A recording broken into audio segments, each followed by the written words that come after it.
Ketika pria itu sedang memulung sampah, ia menemukan kotak penuh kacamata hitam dan memutuskan memakainya. Kenapa banyak yang berubah? Dia segera melepasnya, memastikan apa yang dilihatnya benar, dan memakainya lagi. Di reklame masih ada kata yang berarti tunduklah. Dia bergegas ke toko buku di sebelahnya dan mendapat hal yang sama. Ia mengira ada yang salah dengan otaknya, atau ia salah makan. Ia bingung. Seorang pria yang tengkoraknya kelihatan membuatnya kaget ketika ia melepaskan kacamata hitamnya. Pria itu berubah menjadi orang biasa. George dengan cepat pergi menemui orang lain. Itu sangat aneh. Beberapa orang normal, beberapa orang hanya kerangka. Setelah diamati dengan lebih cermat, pelanggan di salon mahal itu bentuknya kerangka manusia. Orang yang membeli barang mewah juga berbentuk kerangka. Tetapi orang yang melayani mereka adalah orang biasa. Mungkinkah semua orang kaya bentuknya hanya kerangka manusia? Benar saja, orang yang begitu hanya di tempat mewah. Bahkan pejabat di TV juga begitu. Seorang wanita tak sengaja menabrak George. Melihat bentuknya yang seperti itu, George tidak bisa menahannya lagi dan mengatakan bahwa wanita itu monster jelek, lalu menyuruhnya pergi. Setelah perkataan George, wanita itu mengangkat arlojinya mengabari yang lain. Kerangka manusia lain mengangkat pergelangan tangannya. Tampaknya itu sebuah kode untuk melaporkan George ke kerangka lain karena merasa ada yang salah. George bergegas pergi dari situ, tetapi di jalan ia dihadang polisi. Polisi itu juga bentuknya kerangka manusia. Untungnya, George sering kerja berat. Ia pun menghajar polisi itu sekuat tenaga. Lalu dia mengambil senapan polisi untuk bersembunyi dari polisi. Dia berlari ke bank membawa senapan. Dengan penampilan begitu, ia pastilah dikira ingin merampok bank. Melihat banyaknya kerangka manusia, George agak bingung. Tetapi akhirnya ia menembak satu kerangka. Saat itu, seorang pria berbisik kejamnya. Itu menarik perhatian George. Ketika George mengarahkan senapannya, pria itu menghilang begitu saja. Sepertinya mereka sudah jelas bukan manusia. Karena banyak polisi di luar, George kabur untuk menyelamatkan diri, menculik seorang wanita di tempat parkir. Dan dengan bantuannya, mereka tiba di rumah wanita itu dengan aman.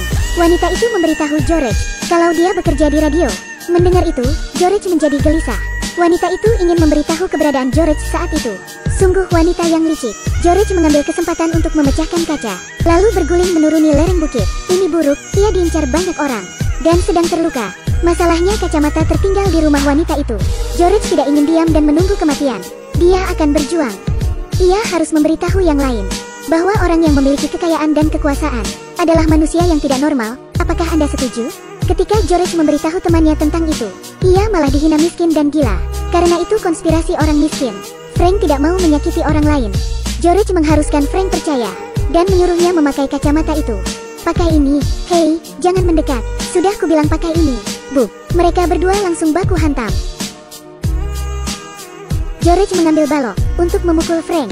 Setelah baku hantam, George berhasil memakaikan Frank kacamata. Ia pun kaget setelah melihat banyak kerangka manusia. Frank menjadi takut. Bisakah mereka bertahan di tengah masyarakat itu? Tak disangka, seorang pria mengikuti mereka ke hotel. Dia mengeluarkan kertas untuk mengundang Frank dan George ke pertemuan rahasia. Tampaknya dia tahu apa yang mereka lihat. Malam harinya, George dan Frank datang tepat waktu. Mereka melihat semua orang di situ manusia normal karena terlalu lama memakai kacamata hitam. Salah satu anggota memberi mereka lensa kontak yang baru dikembangkan dan dijamin tidak membuat mata perih. Setelah itu mereka melihat banyak peralatan canggih.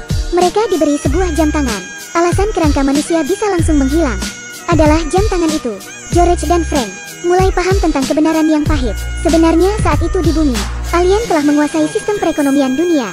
Sayangnya, meski beberapa manusia tahu yang sebenarnya, demi kenaikan gaji dan kehidupan yang mewah, manusia mau mengikuti mereka. Sangat sedikit manusia yang mau melawan. Situasinya memburuk. Itu sebabnya mereka berkumpul untuk merencanakan bersama. Pria itu berkata, alien menggunakan pesan subliminal untuk menghipnotis, sehingga manusia biasa tidak bisa melihat pesan itu. Mereka berhasil mengendalikan sistem perekonomian dunia. Jika dapat menemukan mesin gelombang radio mereka, manusia harus segera menghancurkannya. Tetapi di mana tempat mesin itu? Pada saat itu ada yang berkata, aku tahu tempatnya. George yang mendengar itu berpikir, bukankah ini wanita yang ingin membunuhnya? George yang penasaran, mengambil senapan dan menghampirinya. Tetapi wanita itu tiba-tiba meminta maaf ke George dengan mata berkaca-kaca dan mengatakan ia tidak tahu kebenaran dari peristiwa itu. Setelah menggunakan kacamata yang tertinggal ia jadi sadar. Mereka pun saling bertatapan untuk melihat reaksi satu sama lain. Wanita itu memang pandai berbicara. Tiba-tiba, ada sebuah ledakan. Alien menemukan tempat pertemuan rahasia manusia dan mengirim sejumlah pasukan untuk membunuh mereka. Sebentar lagi, ruangan itu akan dipenuhi darah dan mayat. George dan Frank bersembunyi sambil mengamati. Frank, apa? Frank, apa? Frank, Apa sih? Mereka kesini. Oh sial. Melihat musuh mendekat, Frank secara tidak sengaja mengaktifkan jam tangan. Sebuah lubang muncul. Seperti pintu kemana saja Doraemon. Tak punya banyak waktu. Mereka pun melompat turun. George dan Frank berjalan ke sebuah ruangan yang dipenuhi orang kaya. Tetapi yang mengejutkan mereka adalah tidak hanya alien yang ada di situ, tetapi ada banyak manusia. Sepertinya mereka sudah dihipnotis alien. Pemimpin di atas panggung berkata, tujuan kita adalah untuk mendapat kemenangan, berupa pemasukan uang yang banyak, dan kita harus menguasai semuanya. Tahun ini saja, berhasil untung 39% dari sebelumnya. Pidatonya pun berakhir. Orang-orang aneh di antara tamu bertepuk tangan. Saat itu, seorang pria mendatangi Frank dan George, berpura-pura ingin menjadi rekan mereka. Ia mengajak mereka berkeliling dengan antusias. Pemandangan itu mengejutkan mereka. Itu adalah stasiun tempat alien melakukan perjalanan ke bumi. Pria itu dengan bangga mengatakan bahwa alien jauh lebih baik dari manusia. Setelah itu, mereka dibawa ke pusat penyiaran. Waktu siaran sudah selesai. Frank mengeluarkan granat dan meledakkan kotak sinyal mereka. Karena itu, radio kehilangan sinyal dalam sekejap. Kemudian George dan Frank pergi mengambil senapan dan membunuh semua alien yang mereka temui. Dalam perjalanan ke atap gedung, mereka bertemu wanita sebelumnya. Mereka bertiga lalu pergi bersama. Tak disangka dalam perjalanan, wanita itu menodongkan pistol ke kepala Frank dan menarik pelatuk tanpa ragu. Di atas gedung, George melihat pemancar sinyal besar di depannya. George bersemangat, ingin langsung menghancurkannya. Tetapi wanita itu datang dan mengancamnya. Saat itulah George baru menyadari kalau wanita ini sudah berubah menjadi alien. Helikopter muncul di atap gedung saat itu. Wanita itu mengarahkan pistol ke George. George hanya bisa menjatuhkan pistolnya, kemudian mengambil pistol lain di lengan bajunya untuk membunuh wanita itu. Setelah itu dia bergegas menembak pemancar. Tetapi saat itu, tentara juga menembaknya. Atas gedung itu dipenuhi ledakan.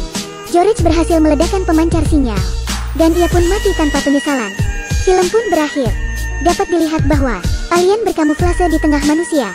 Tak ada kejelasan tentang alien di endingnya. Mungkin mereka kembali ke planet mereka, atau mungkin mereka langsung menyerang dan menangkap manusia untuk dijadikan budak mereka. Ada yang memilih berjuang sampai mati karena tak ingin diperbudak. Ada yang berpendapat film lawas ini menyindir orang-orang Yahudi yang mengontrol sistem perekonomian dunia. Beberapa orang berpendapat orang kaya tak sanggup menonton film ini. Bagaimana menurut Anda? Judul film ini TI Live. Jangan lupa like, komen, dan share ya. Sampai jumpa lagi.